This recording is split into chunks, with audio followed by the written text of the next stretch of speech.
My father always believed money was the only true measure of a person's worth.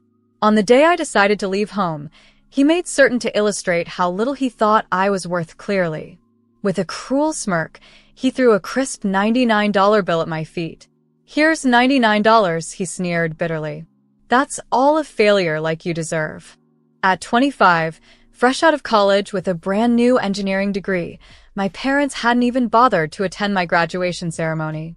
Standing in the enormous, cold expanse of our lavish living room, with nothing but a single suitcase containing all my possessions, I watched quietly as the bills floated down to the marble floor, drifting like autumn leaves. Surrounding me was the immense wealth of the Miller family, gleaming crystal chandeliers, finely polished antique furniture, priceless paintings, everything proudly boasting our old money lineage. Our family had always been investment bankers. Generations had walked the prestigious halls of Miller and Sons Investment Group. It was expected, a predetermined path every Miller son obediently followed, until I broke the tradition. Engineering. My father spat with disgust when I had first declared my major. Engineers are nothing more than glorified mechanics. No son of mine will waste his life tinkering with machinery. Yet, I saw clearly what he and the rest of the family failed to notice. While they meticulously counted their millions from traditional investments, I envisioned a different future, one built on technology, innovation, and limitless possibilities. The next great fortunes wouldn't be made in extravagant, wood-paneled offices. They would spring from humble garages and labs, created by minds daring enough to combine creativity with opportunity. My mother stood quietly near the grand staircase, sipping a martini despite it barely being noon. "Charles, darling," she implored gently, "there's still time to fix this. Come back to the firm. Your father can smooth everything over with the board." I stared deeply at her, perhaps truly seeing her for the first time. Her carefully practiced smile had never quite touched her eyes. Throughout my childhood, I watched her value herself solely by the size and brilliance of her diamond rings, each one progressively larger, desperately trying to fill a void that seemed endless. "No, Mother," I said firmly. "I'm tired of being someone you both wish I was." My father's face darkened instantly, turning the fierce shade of red I had feared since childhood. "Then get out," he barked, voice filled with fury and disappointment. "You're no longer a Miller. You're walking away from your trust fund, your connections, your legacy, all for some foolish fantasy." Calmly, I knelt and picked up the $99 bill. It felt deliberately fresh and untouched, as if my father had specially instructed his assistant to withdraw a crisp note for this very act of cruelty. "Keep your trust fund," I said, placing the money carefully into my wallet. "I'll build something on my own." My father laughed bitterly, his voice echoing coldly against the high ceilings. "You build something? You can hardly dress yourself," he mocked, gesturing disdainfully at my simple button-down shirt and plain slacks, sharply contrasting his impeccable, custom-tailored suit. "Without the Miller name, you're nothing." His harsh words echoed through my thoughts in the years that followed, driving me through countless sleepless nights and pushing me through every seemingly impossible challenge I faced. But at that moment, I simply smiled and quietly promised, "Just watch me."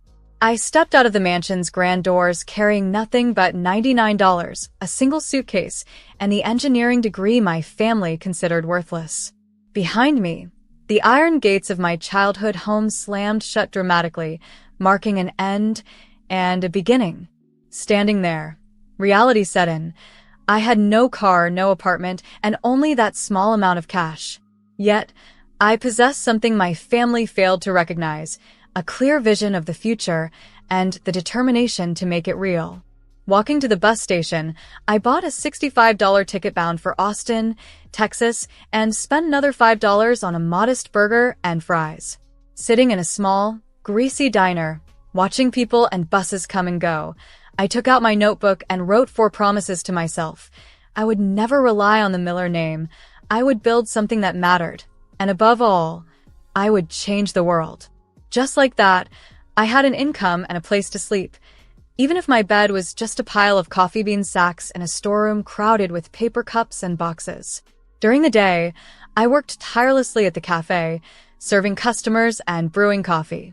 At night, I pored over my sketches, perfecting designs for a groundbreaking energy storage solution, using the cafe's Wi-Fi to explore patents and stay updated on the latest technological advancements. Olivia, one of my coworkers, would occasionally bring me leftover pastries after her shift. Curious, she often glanced at my complicated diagrams and asked insightful questions that genuinely improved my understanding. One evening, as she studied my sketches, she asked, "So basically, you're just making a better battery?"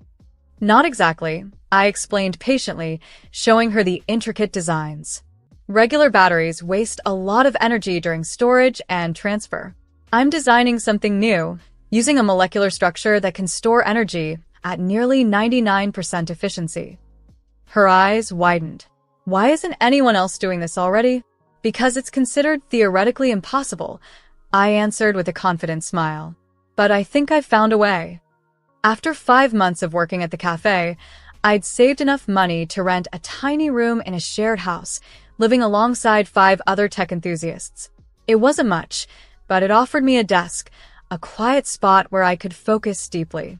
To supplement my income, I started freelance consulting, helping local startups solve challenging engineering problems. That's how I met Edward Evans.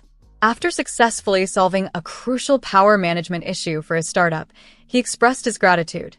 "Your solution saved us months of work. What else are you working on?"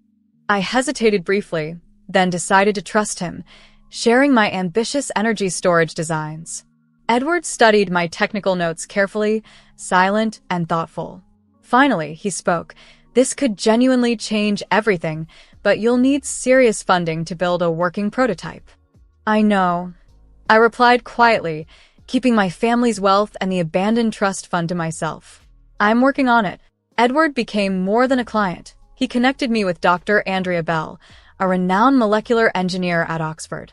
She spent 7 intense hours challenging my ideas, meticulously seeking flaws. Eventually, she nodded slowly and said, "It's ambitious, possibly impossible, but if it works." She paused thoughtfully. "I know some people at MIT Lincoln Laboratories Energy Research Center. Would you like to use their facilities? Would I be interested in using one of the world's premier research labs?" Remaining calm, I simply replied, "Yes. I'd appreciate that very much." For the next year, my schedule was relentless. Mornings were dedicated to cafe maintenance, afternoons to freelance consulting, evenings to intensive research at MIT Lincoln Laboratory, and late nights to refining my designs. I lived on determination, caffeine, and endless hope. The breakthrough came unexpectedly one night around 4 a.m. in the MIT Lincoln Laboratory lab. I had spent weeks meticulously testing different molecular configurations. When the test results came back, I triple-checked them, stunned by the reality of what I was seeing. The prototype achieved 98.7% efficiency in energy storage, almost perfect and previously deemed impossible.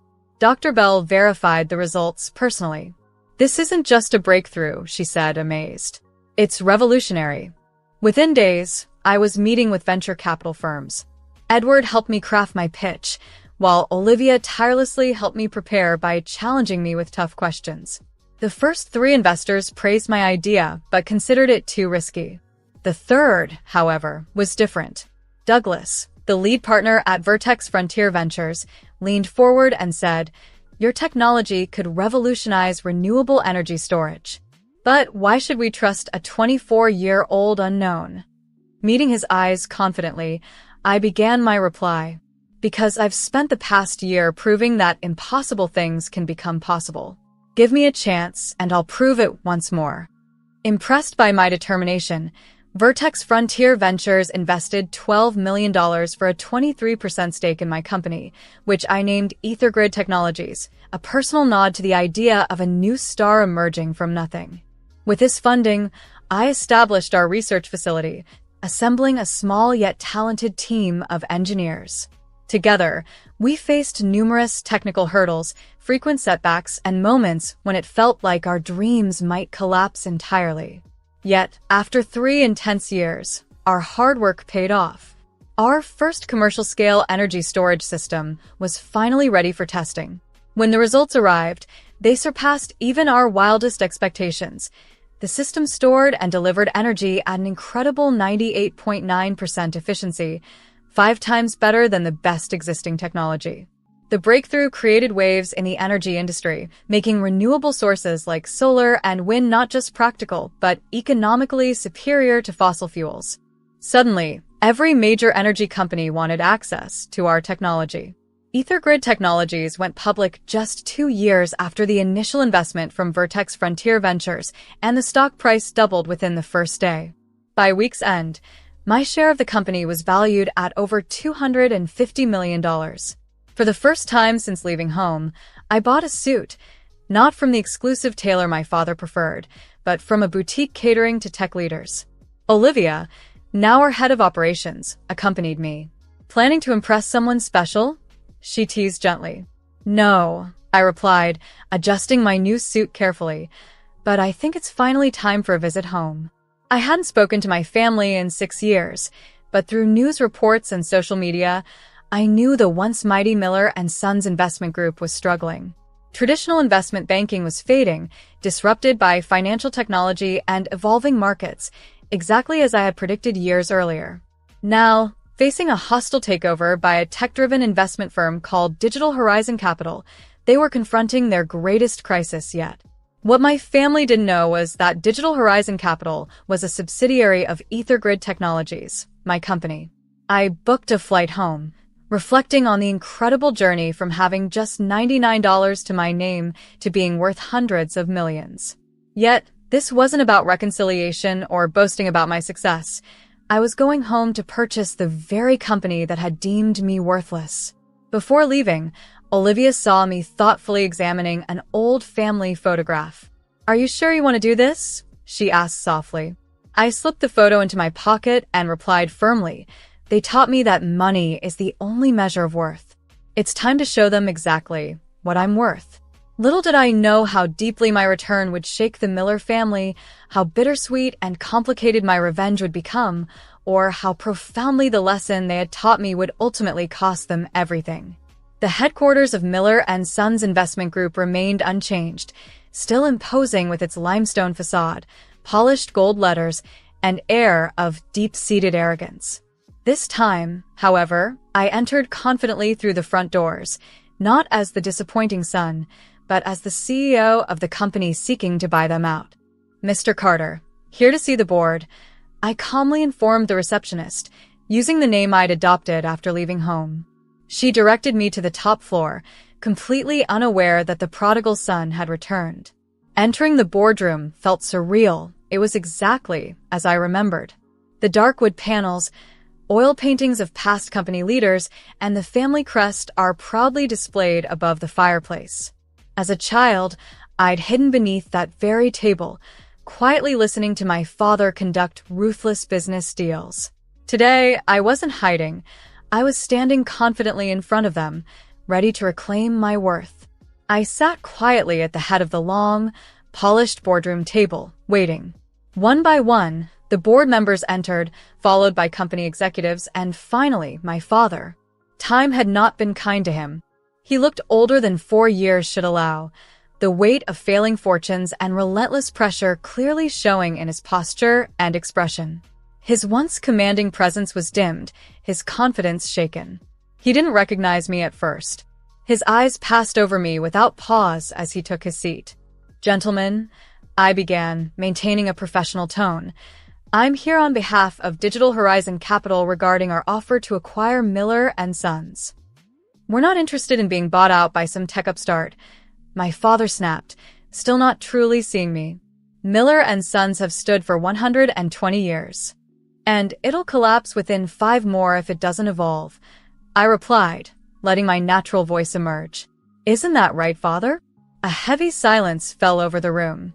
My father turned toward me, his face losing all color as recognition dawned. "Charles," he breathed. "Hello, Father. Miss me?" Mr. Johnson, an elderly board member who had known me since I was a child, blinked in disbelief. "Little Charles Miller?" "Actually," I corrected gently, It's Charles Carter now. And I'm not here as your son. I'm here to discuss the future of this company. My father's expression turned from shock to fury. This is some kind of trick. You're working for Digital Horizon? I smiled, calm and composed. No, father. I own Digital Horizon. It's a subsidiary of EtherGrid Technologies. The room collectively gasped as realizations swept through them. Yes, I confirmed.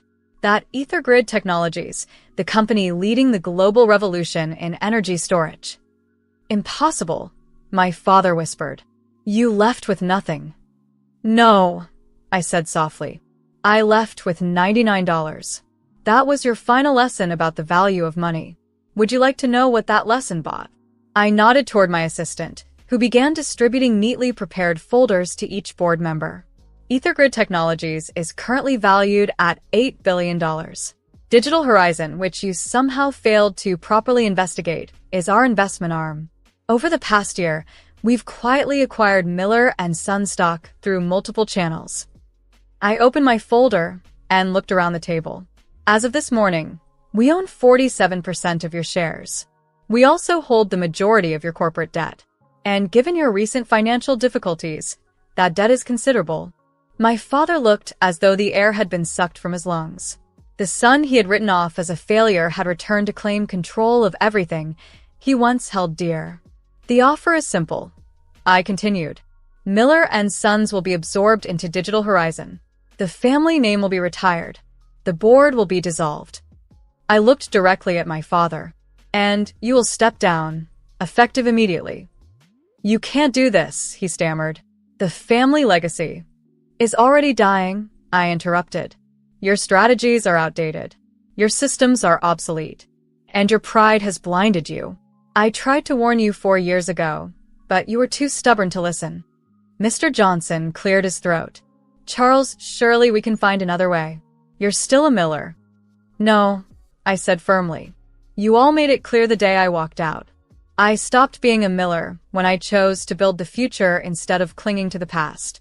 I'm not here to make peace. I'm here to finish what I started.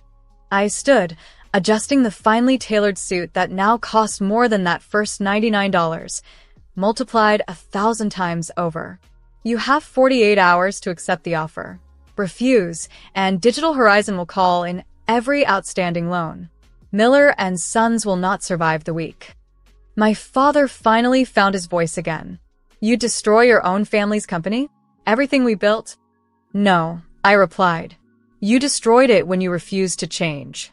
I'm offering a chance to save what remains, jobs, clients, and yes, the legacy. But whether that legacy still carries the Miller name, that's no longer your decision. I walked toward the door, then paused and turned back one last time. Oh, and father, remember that $99 you threw at my feet? Turns out, it was the best investment you ever meant to make. When you said money was the only measure of a man's worth, I said, my voice steady and cold. Then by your standards, what am I worth now? The next 48 hours flew by in a whirlwind of legal meetings and media coverage. News of EtherGrid Technologies acquiring Miller & Sons sent shockwaves through the financial world. Stock prices wavered, rumors flew, and my father did everything he could to stop it. He called in old favors and tried to rally support, but I had already planned for every move. Every path of escape was blocked. Every potential savior was already quietly on our side. In the same boardroom where he once tossed $99 at my feet, the papers were signed. My father's empire was now mine.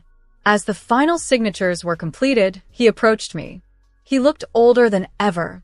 Defeated, yes, but behind his tired eyes was something I hadn't expected. Maybe respect. Maybe just acceptance. You planned this, he said quietly. All of it. No, father, I replied. You did. The day you decided my dreams weren't worth respecting. I just built something better than you could ever imagine. He hesitated. And now, will you tear it all down out of revenge? I looked at him for a long moment. No. I'm going to rebuild it into something that matters. Miller & Sons will become part of a company working to solve the global energy crisis, not just shuffling money between accounts. That it's no longer yours, well, that's just poetic justice. As I turned to leave, he called after me. Charles, that $99? I smiled. Best investment I ever made. It showed me exactly who I didn't want to become. The transition took 5 months. I overhauled everything, modernizing systems, shifting focus to clean energy, and keeping most of the employees. They weren't the enemy. My father had retired quietly to our old estate, his pride bruised but his wealth preserved. I made sure he had enough to live comfortably. My mother reached out a few times, but I never responded. Some bridges aren't meant to be rebuilt. A year later, standing in my office at EtherGrid Technologies, overlooking Austin, Texas, Olivia brought in a small package from my father. Inside were the same crisp $99 bills he'd once thrown at me, along with a note. "You are worth more than I knew." I took those bills back to the cafe, where everything began. The same barista who once offered me shelter now worked as a senior executive at EtherGrid. But the coffee was still the best in Menlo Park, California. I left the $99 as a tip. Some might say what I did was revenge, but it wasn't. I didn't take over my father's company to get even. I did it because sometimes, to fix something broken, you have to tear it down and rebuild it stronger.